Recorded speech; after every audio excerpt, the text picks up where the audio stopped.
Et on sait bien que le corps, ce n'est pas grand-chose dans notre vie sur la terre.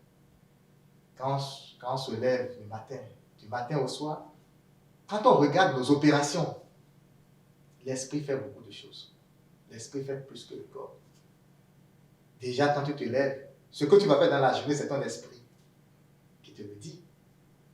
Après, à chaque chose, il faut y réfléchir, il faut y penser. Le corps n'est là que pour obéir aux ordres de l'esprit. Et si cet esprit, qui est tellement important dans notre vie, si nous ne prenons pas soin de lui, nous allons souffrir. Nous allons vivre comme des morts vivants.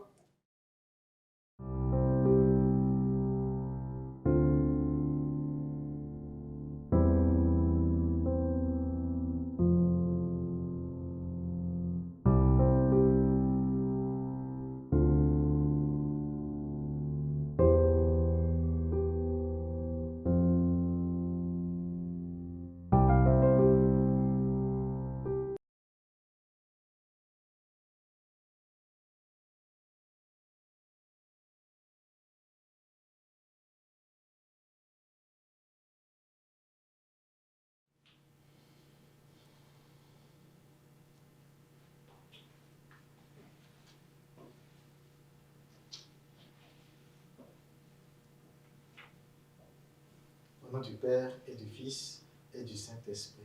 Amen.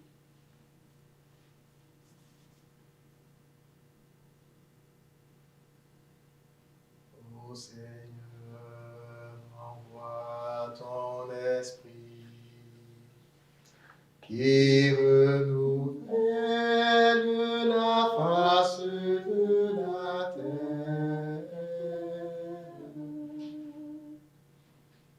Ô Yahvé, ô Éternel Dieu Tout-Puissant, que mon âme te loue, que mon âme t'adore, que mon âme te bénisse. Toi le rocher, toi la lumière qui fait de nous des lumières. Toi par qui nous avons la vie, nous te rendons grâce et nous bénissons ton nom, car c'est toi le chemin véritable qui nous appelle à te suivre. Merci. Merci de nous avoir choisis. Merci de nous avoir établis prêtres, prophètes et rois. Car toi, le véritable roi, tu veux que nous qui ne sommes que de simples humains, perdus, que nous puissions accéder à ta royauté, afin de nous élever infiniment vers toi, toi le seul parfait, toi le seul bon. Merci Seigneur. Merci Seigneur. Que ta lumière nous éclaire en ce soir.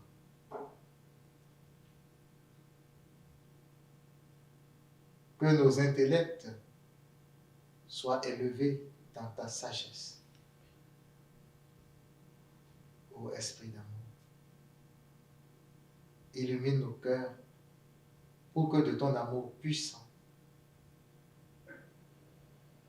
nous puissions transcender nos personnalités pour retrouver ta présence réelle. Toi qui règnes pour les siècles des siècles. Amen. Amen. Au nom du Père et du Fils et du Saint-Esprit. Amen. Alors, bonsoir, mesdames, mesdemoiselles et messieurs. On intègre le groupe d'âge mesdemoiselles, parce que la spiritualité, c'est quelque chose qui concerne tous les groupes d'âge, des enfants jusqu'à l'âge de la vieillesse, en passant par la première, la deuxième jeunesse. Nous sommes tous concernés par l'appel de Jésus, par l'appel du Christ qui nous dit instamment de venir à lui. Alors, nous sommes aujourd'hui à la séance numéro 8 de notre carrefour de bien-être spirituel, cet espace d'échange et de partage sur la spiritualité la vie de l'homme, c'est la vie de son esprit. Le bien-être de l'homme, c'est le bien-être de son esprit. Et on ne peut pas être dans cet espace de la vie du ciel qui est en nous et se plaindre de quoi que ce soit. Si on se plaint, c'est véritablement qu'il y a quelque chose qui ne va pas. Il y a quelque chose qu'on n'a pas su faire. Et nous qui sommes ici ce soir, nous sommes privilégiés d'avoir été choisis parce que c'est l'Esprit qui nous envoie.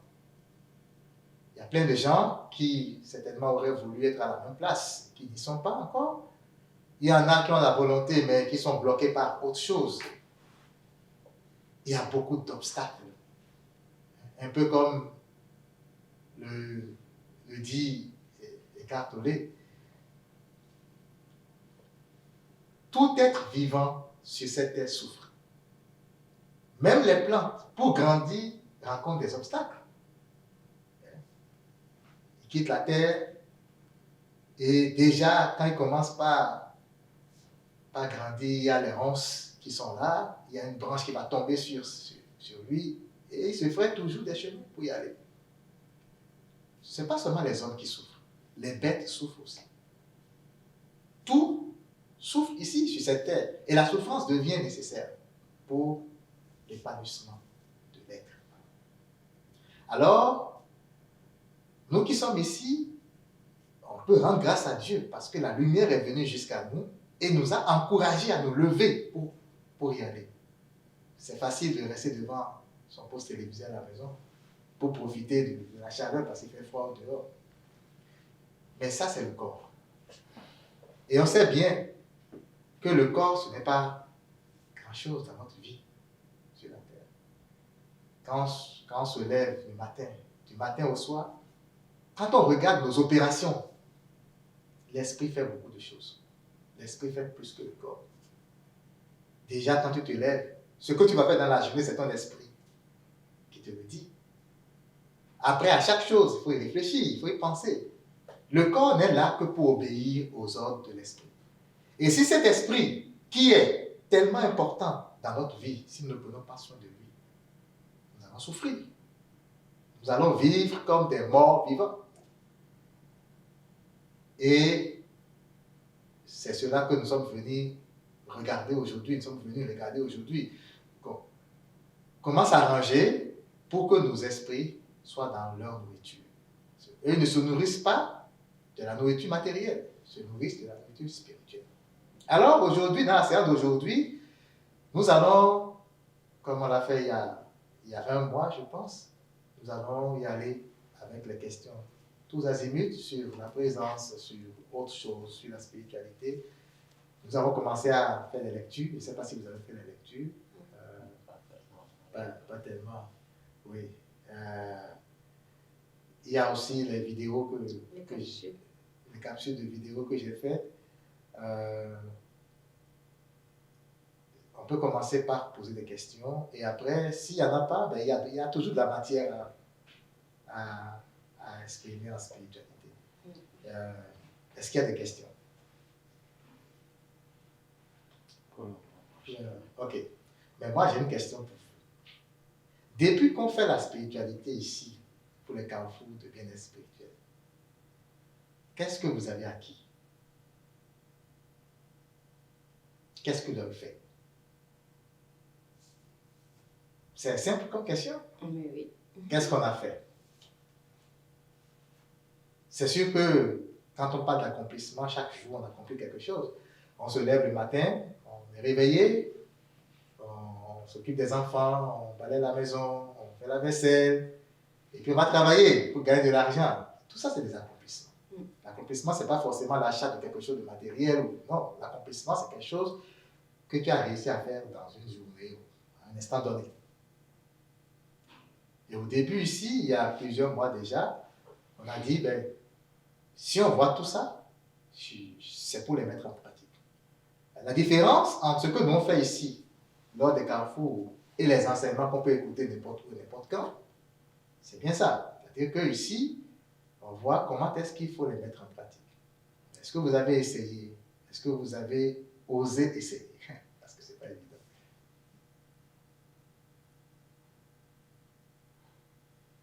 Ok, merci beaucoup. Merci encore pour cette séance à laquelle nous sommes.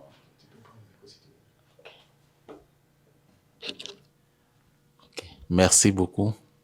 Merci encore pour l'organisation de cette séance et merci pour la disponibilité de tout un chacun. Ben, en fait,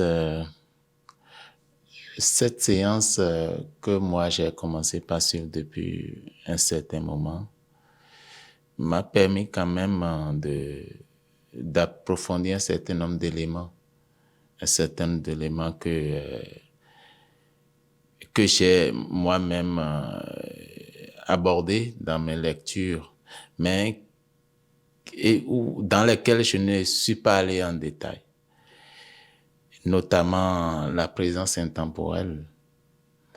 Et pour faire un peu grosso modo le surpassement d'un certain nombre d'éléments qui sont considérés comme parfois qui nous envahissent dans la vie de tous les jours, okay. C'est-à-dire qui nous entourent et qui interagissent avec nous et auquel si tu ne fais pas attention, tu vas faire comme les autres. Tu vas faire comme les autres. Tu n'arriveras pas à faire la part des choses. Tu n'arriveras pas à te mettre au-dessus de la mêlée. Donc, moi, j'essaie. Je ne dirais pas que j'ai expérimenté à 100% tout ce qu'on a fait ici. Mais à chaque moment de ma vie, à chaque moment de mon parcours quotidien, j'essaie quand même d'appréhender à un moment donné un point de tout ce que nous avons appris ici, que je mets en pratique, que j'essaie de valoriser dans mon entourage, que ça soit à la maison, que ça soit sur le chemin d'aller au travail, que ça soit au travail même. Okay.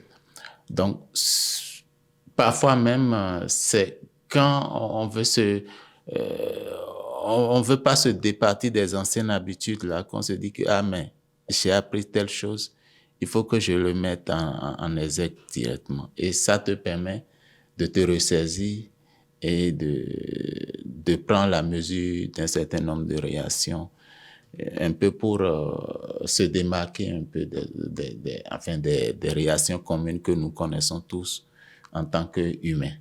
Okay. Oui, donc, voilà un peu ce que je peux dire pour faire un petit résumé de la mise.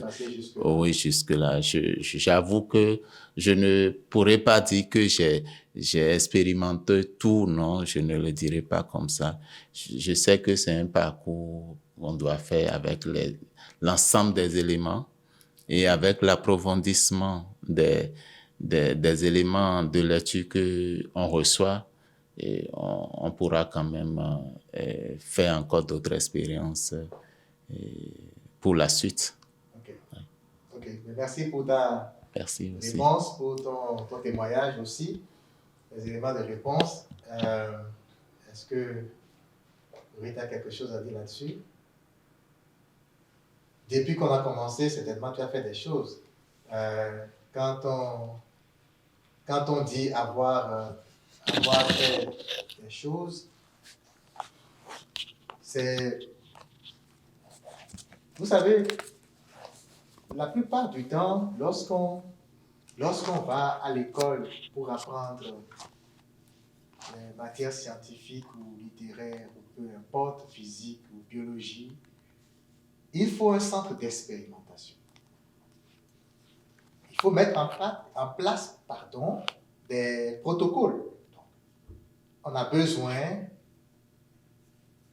de mettre en place un laboratoire avec des bocaux, puis des fioles, puis des liquides. Mais pour l'école de la vie, ce n'est pas nécessaire. Pourquoi ce n'est pas nécessaire pour l'école de la vie? C'est assez simple. Moi, ce que je dis avec vous ici, c'est déjà un terrain d'expérimentation. Nous sommes déjà en train d'expérimenter quelque chose. Parce que l'école de la vie, c'est pas une école de physique, chimie ou de biologie. En fait, peu importe ce que tu fais dans la vie, c'est une expérience pour toi. Et si vous comprenez bien la divine providence, c'est exactement ça. Dieu sait que chaque action que nous allons faire dans notre vie, c'est quelque chose, soit pour nous rapprocher de lui, ou pour nous éloigner de lui. Peu importe ce que tu fais. Chaque pensée qui arrive te met à l'épreuve. C'est ce qu'on appelle les tentations. Les tentations, c'est continuel. Et ce que Jésus nous dit, quand il nous dit ne nous laisse pas entrer en tentation, ça ne veut pas dire, il ne faut pas que ça n'arrive pas. Quand ça va arriver là, fais que moi, je puisse aller vers le haut et non vers le bas. C'est ça, ça veut dire. Donc, voyez-vous, peu importe ce qui se passe à la maison, ou au boulot, ou sur le chemin, vous avez tellement d'exemples pour témoigner de la spiritualité. Vous pouvez dire, j'ai rien fait, et puis j'ai continué à me chicaner avec mon épouse, et puis j'ai continué à chicaner les enfants comme je faisais avant, et au boulot, quand quelqu'un me loge, je le loge 2 fois, c'est correct aussi. Il ne faut pas se culpabiliser, vous comprenez? Mais au moins, ça nous permet de prendre conscience que malgré tout ce que nous faisons, on n'a pas fait grand-chose. C'est déjà un pas que de prendre conscience de notre position spirituelle, vous comprenez? Je vais laisser vous. Bon, merci pour la parole. Moi, je dirais que depuis que nous avons commencé cette séance de spiritualité, du bien-être spirituel, je dirais que il y a quelque chose dans ma vie qui a changé. Je le dis pas pour me relever le bretelle, mais je le dis parce que je suis consciente et aussi c'est sûrement les gens qui me côtoyaient avant et qui ont aussi remarqué. Je me disais que avant, je pourrais faire une démarcation, être chrétienne. Pour moi, c'était venir à la messe, à l'église, et ça s'arrêtait là. Mais aujourd'hui, avec ce que j'ai appris, c'est plus loin que ça. Le fait d'être chrétien, ça peut bien être un titre, mais au-delà de la chrétienté, il y a des connaissances qu'il faut aller chercher et puiser. Et ce que la spiritualité, c'est ce que les séances nous ont apprises. Par là, je vais dire que je peux par exemple lire un passage biblique. Ça, c'est un exemple que je donne et qui fait partie de mon cheminement et jusqu'aujourd'hui. Je peux par exemple prendre un paragraphe biblique et lire, méditer. Avant, je lisais. C'était une lecture. Mais aujourd'hui, ce n'est plus le cas. Je vais plus loin, chercher le sens. Qu'est-ce que ça veut réellement dire? Je me pose des questions. Je vais entrer dans le contexte et je le mets maintenant dans le contexte réel, dans le quotidien. Qu'est-ce que ça veut dire? Et c'est là que je reçois des révélations pour dire, oh ben là, oui, c'est vrai, c'est ce que ça veut dire réellement. Mais ça veut pas dire marcher, c'est marcher, non. Marcher, ça peut avoir plusieurs sens. Ça peut être tu quittes d'un point à un autre, mais ce n'est pas sur le plan physique, mais ça peut être sur le plan de l'évolution de ta connaissance, de l'évolution spirituelle, de l'évolution de ta vie. Marcher, ça veut dire, ça peut être sur le plan psychologique. Ne reste pas dans tes pensées. Move on, avance. Ça peut avoir plusieurs sens. Est-ce que tu as un exemple? Je peux avoir un exemple, oui. Admettons que moi, j'ai lu, par exemple, on va prendre le passage de Pierre, de Pierre qui était proche de Jésus. Et l'Éternel a dit que mais ses disciples disaient, oh Seigneur, Parce qu'ils ont fait... lorsque Jésus a fait des miracles et des prodiges, il y avait les gens qui ont cru maintenant en lui. Puis,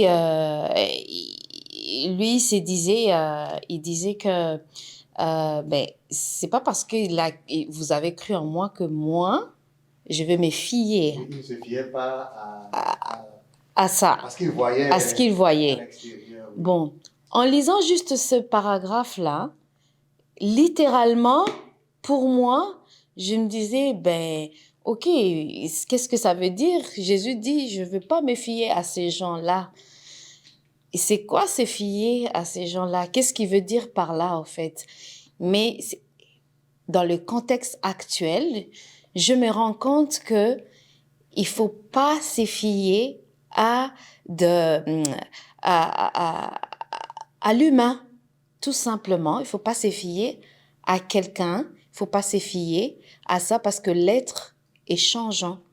Ben oui, on peut croire. Tu peux croire à la personne, mais demain il peut changer.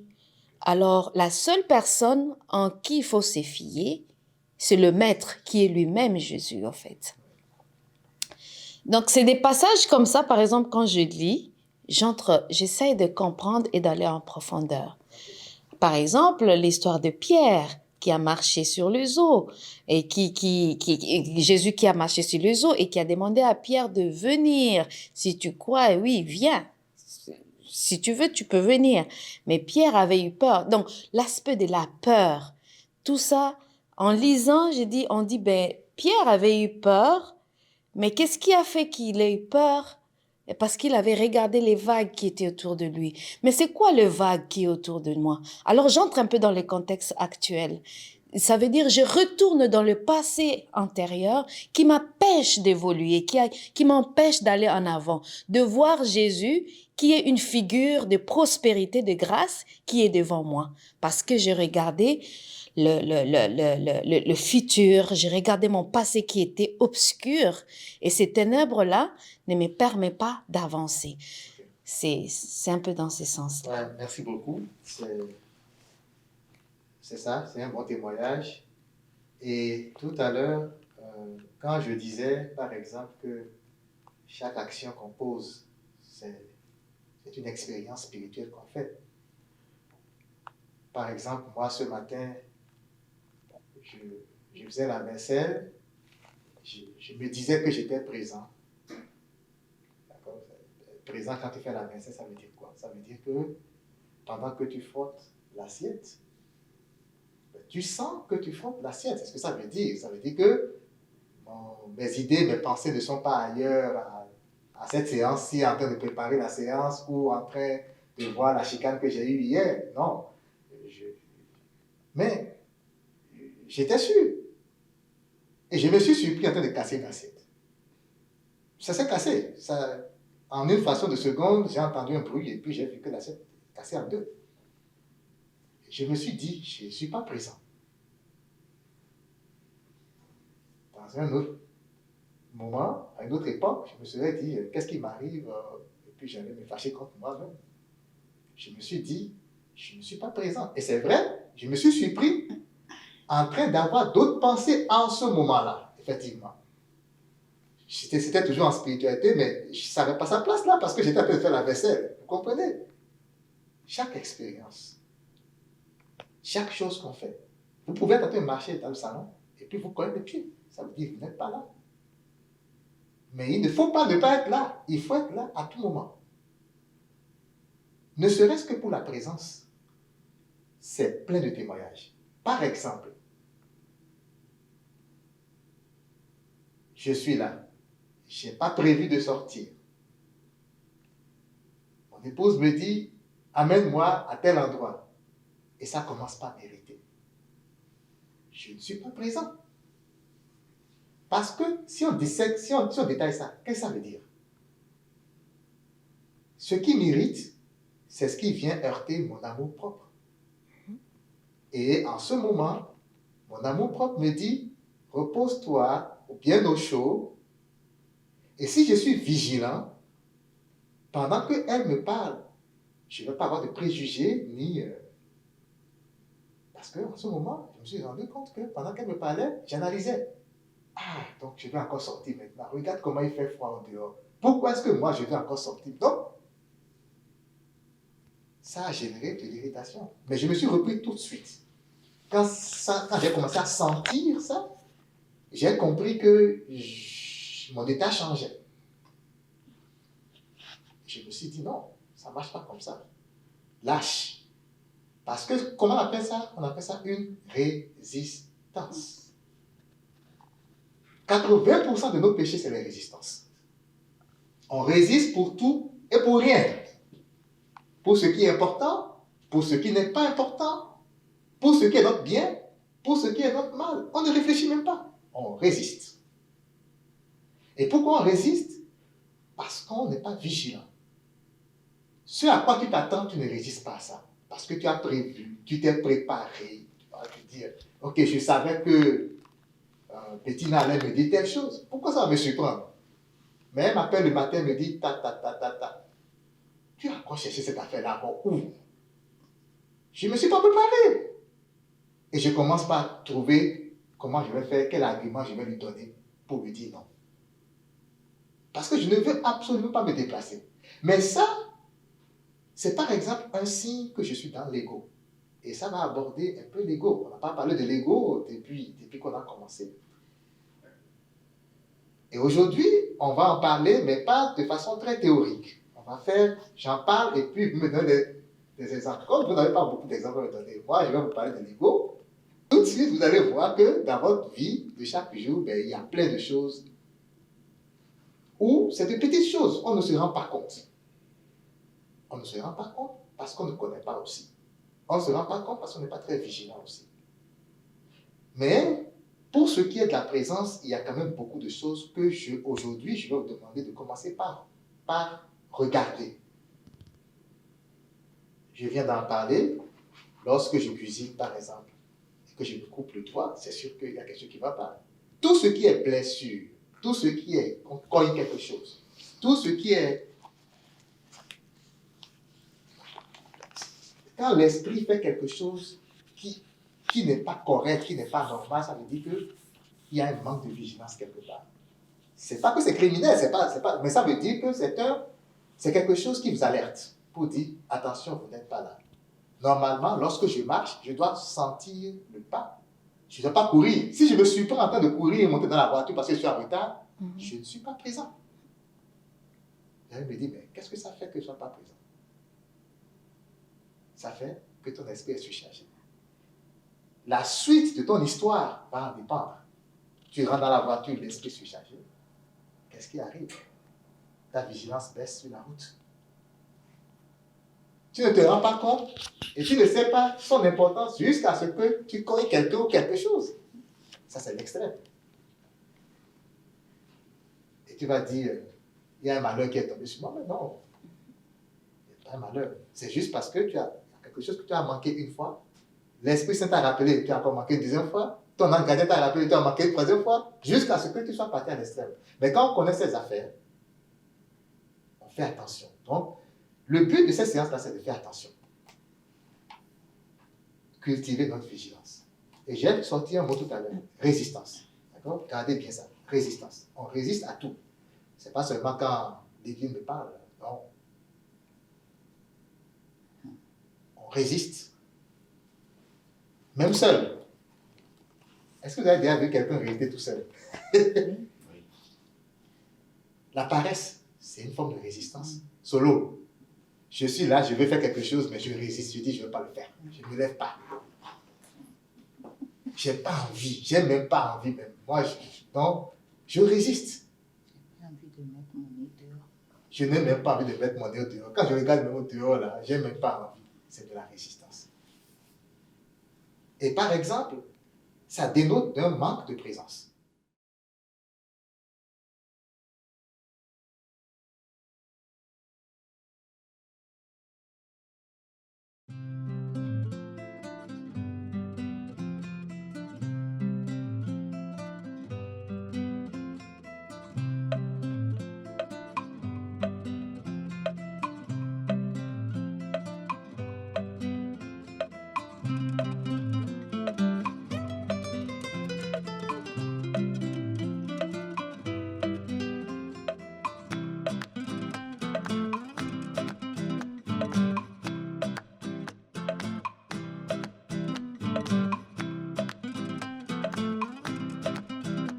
Merci.